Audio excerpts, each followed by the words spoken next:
माझ्या जीवाचं काही बरं वाईट झालं तर गुंड पवन पवार आणि त्याच्या गुंड साथीदारांना जबाबदार धरावे. पवन पवारनं माझ्या पतीच्या नावे असलेली मालमत्ता हडप करून मला जीवे ठार मारण्याची धमकी दिली आहे. हे शब्द आहेत एका वयोवृद्ध महिलेचे.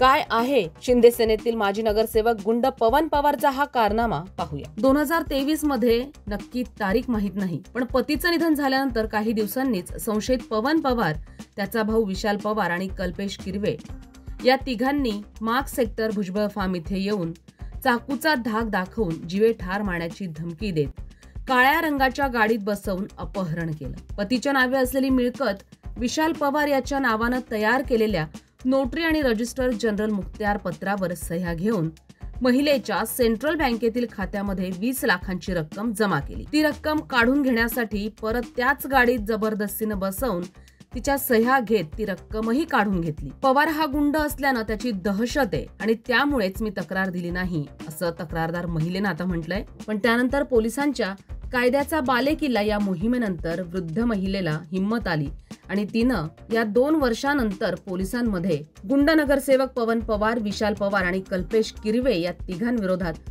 अंबड पोलिसात गुन्हा दाखल केलाय.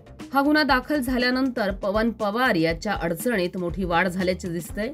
या तक्रारीत महिलेनं उल्लेख केलाय काळ्या रंगाच्या गाडीत बसवून अपहरण केलं आणि त्या गाडीच्या काचाही काळ्याच होत्या. या प्रकरणाचा तपास वरिष्ठ निरीक्षक जगवेंद्र सिंग राजपूत करत आहेत.